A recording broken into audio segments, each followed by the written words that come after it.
Hello guys, आज मैं आपके सामने एक हॉरर स्टोरी पेश करने जा रही हूँ जिसमें आपको रियल वेव महसूस होगा।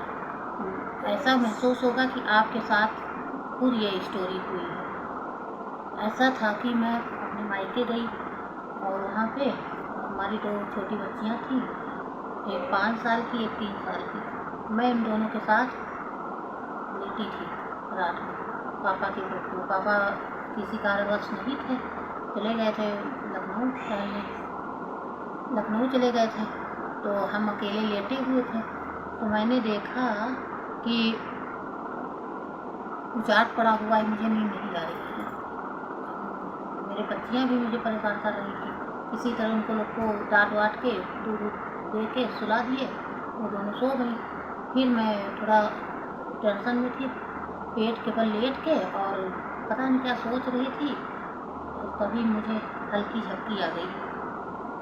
झपकी आई तो मुझे ऐसे लगा कि मतलब भारी हुआ है कुछ, कमरे में, रूम में कुछ भारीपन महसूस हो रहा था। तो मैंने कहा ऐसा क्यों है, ऐसा क्या हुआ है। उसके बाद मैंने जल्दी से मैं ऐसे लेटी रह गई। उसके बाद मैंने कहा कि मेरे पीछे कोई लेडी आके खड़ी हुई है, मेरे भाई की बहू थी। वो कहती है बुआ जी चलिए हम आपको एक आंगन में चलिए आलता लगा देते हैं आपके पैर में। तो मैंने कहा 2 बजे रात को कोई आलता लगाता है, कौन हो तुम। मैं डरी नहीं बिल्कुल। मैं पीछे मुड़ के देखी और उसने ऐसे कह के उसको तेज डरावनी आवाज़ में हंसी और मेरा अंगूठा पकड़ के इसे लटका दिया मेरे पैर को। और फिर मैं जब बोली तो मेरे पैर को पटक दिया बेड पे। मुझे पैर में चोट लगा तो मैं उठ के बैठी। मैंने डांट के कहा जाओ यहाँ से, जाओ यहाँ से, 2 बजे रात को मुझे आलता नहीं लगाना, मुझे नींद आ रही है, सोने दो। और ऐसा लगा कि वो दरवाजे से बाहर चली गई। उसके बाद मैं थोड़ा सा डरी, लेकिन फिर उठ के बैठ गई। दोनों बच्चों को देखा कि मेरे दोनों बच्चे सही सलामत हैं कि नहीं, और फिर लाइट ऑन किया। उसके बाद मैं सोचने लगी कि क्या था, ऐसा क्यों।